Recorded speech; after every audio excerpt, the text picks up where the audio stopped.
បងសុំសួរឯងមួយបើសិនជាខ្ញុំកំពុងរស់នៅប្រទេសកូរ៉េហើយចង់ទៅដើរលេងនៅប្រទេសជប៉ុនតើយើងត្រូវការវីសាអត់ចម្លើយនោះគឺថាអត់ត្រូវការទេបើសិនជាយើងមានសញ្ជាតិកូរ៉េស្រាប់ប៉ុន្តែបើសិនជាយើងមានសញ្ជាតិខ្មែរយើងជនជាតិខ្មែរអញ្ចឹងយើងត្រូវការវីសាឲ្យបងប្អូនទាំងអស់គ្នាហើយក្នុងលក្ខខណ្ឌខ្ញុំវិញគឺខ្ញុំមិនមែនធ្វើវីសាដោយខ្លួនឯងទេគឺខ្ញុំជួល agency ឲ្យធ្វើវីសាឲ្យខ្ញុំអញ្ចឹងខ្ញុំមិនមានអីប្រវត្តិទេគ្រាន់តែ agency នឹងត្រូវការឯកសារឲ្យគេអញ្ចឹងខ្ញុំយកឯកសារនឹងឲ្យគេទៅគឺរួចជាស្រេចតែម្ដងក្នុងការដាក់វីសាទៅប្រទេសជប៉ុននឹងដែរគឺវាទាមទារឲ្យយើងមាន9លក្ខខណ្ឌគឺមានន័យថា9ឯកសារតែម្ដងមុននឹងខ្ញុំនិយាយពីរឿងឯកសារដែលត្រូវការដាក់វីសាហ្នឹងខ្ញុំចង់ប្រាប់បងប្អូនទាំងអស់គ្នាបន្តិចថា agency ហ្នឹងយើងត្រូវបង់គេ 77,000 វ៉ុនក្នុងហ្នឹងគឺមានថ្លៃ agency ហ្នឹង 50,000 ហើយលុយដែលយើងត្រូវបង់វីសាហ្នឹង 27,000 ហ្នឹងឯងអូខេឥឡូវយើងចាប់ផ្ដើមនិយាយពីឯកសារដែលយើងត្រូវការដាក់វីសាទៅប្រទេសជប៉ុនឯកសារទី1ដែលគេត្រូវការហ្នឹងគឺ passport នឹងឯងបងប្អូនទាំងអស់គ្នាគឺលិខិតឆ្លងដែនខ្មែររបស់យើងនឹងឯងចំពោះលិខិតឆ្លងដែននឹងដែរបងប្អូនទាំងអស់គ្នាត្រូវមើលច្បាស់ថាលិខិតឆ្លងដែនរបស់យើងនឹងហួសថ្ងៃកំណត់នៅហើយបើហួសថ្ងៃកំណត់ហើយគឺដាក់អត់បានទេបងប្អូនទាំងអស់គ្នាអញ្ចឹងយើងត្រូវបង្កើតលិខិតឆ្លងដែនថ្មីមួយទៀតដើម្បីយកទៅដាក់នឹងឯងចំពោះឯកសារទី2វិញគឺ Alien Registration Card ដែលយើងហៅសាមញ្ញថា ARC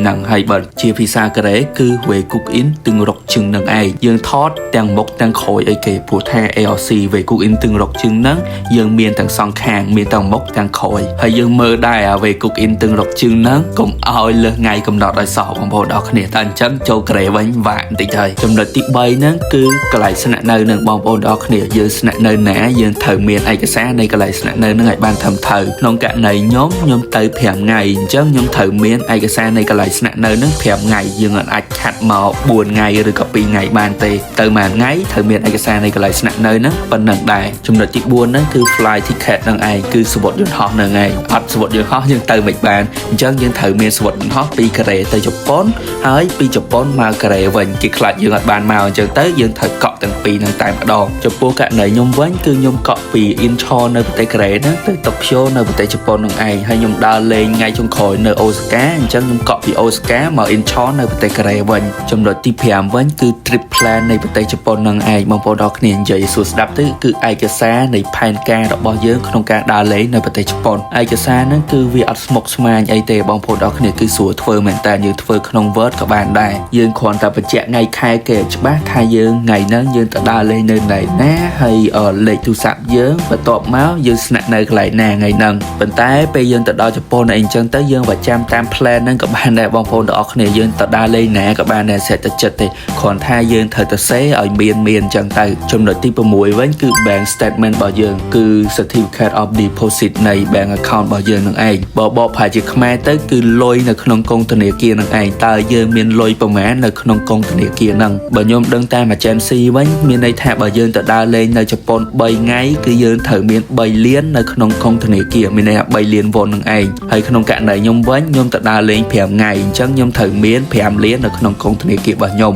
អញ្ចឹងមានន័យថាមួយថ្ងៃ1លានហើយបើយើងដើរលេងមួយថ្ងៃគឺយើងត្រូវមាន1លាននៅក្នុងកុងអញ្ចឹងបើយើងដើរលេង10ថ្ងៃយើងត្រូវមាន10លាននៅក្នុងកុងនឹងតែម្ដងហើយលុយនឹងដែរគឺយើងអាចដកចេញបានបងប្អូនទាំងអស់គ្នាឧទាហរណ៍ថាថ្ងៃហ្នឹងយើងមានលុយ5លានអញ្ចឹងយើងបាន certificate ហ្នឹងហើយអញ្ចឹងលុយហ្នឹងគឺ24ម៉ោងគេអត់ទាន់ឲ្យដកចេញទេប៉ុន្តែបើលើស24ម៉ោងគឺយើងអាចដកវេលុយហ្នឹងធម្មតាអញ្ចឹងយើងដកលុយទៅណាទៅណីក៏បានដែរបងប្អូនទាំងអស់គ្នាមិនមែនន័យថាយើងទៅជប៉ុន5ថ្ងៃហ្នឹងលុយនៅក្នុងធនាគារត្រូវតែមាន5លានជាប់រហូតទេអត់ទេគឺយើងចាយនេះចាយនោះដកទៅណាក៏បានដែរបងប្អូនទាំងអស់គ្នាយើងមានតែ1លានចាយក្នុងរយៈពេល5ថ្ងៃហ្នឹងក៏បានដែរ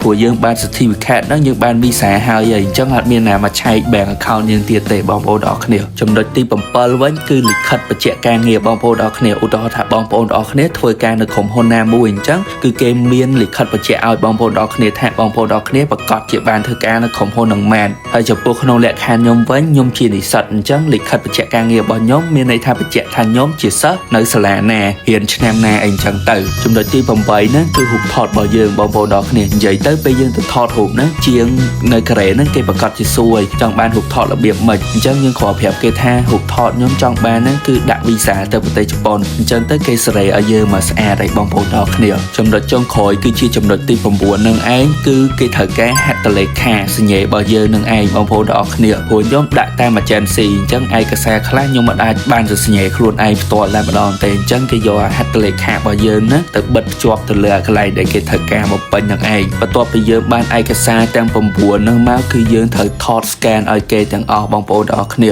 យើងត្រូវតែថត scan file ហ្នឹងឲ្យច្បាស់ហើយដាក់វាជា PDF file ទាំងគ្រប់9 file ហ្នឹងបន្ទាប់មកយក9 file ហ្នឹងដាក់ក្នុង file ធំហ្នឹងមួយមកហើយយើងបញ្ជូនអា file ហ្នឹងទៅឲ្យ agency របស់យើងហ្នឹងតាមការកៅថតនឹងឯងបន្ទាប់មកបាញ់លុយឲ្យគេហ្នឹងទៅគឺ$77,000បើគិតជាលុយដុល្លារអាចចូលល្បាក់$50អីជាងហ្នឹងបងប្អូនទាំងអស់គ្នាអញ្ចឹងវីដេអូហ្នឹងគឺមានតែប៉ុណ្្នឹងទេបើសិនចូលចិត្តកុំភ្លេចចុច like follow ខ្ញុំម្នាក់មួយផងពីខ្ញុំស្បាញ់បងមនុស្សស្មោះបាយ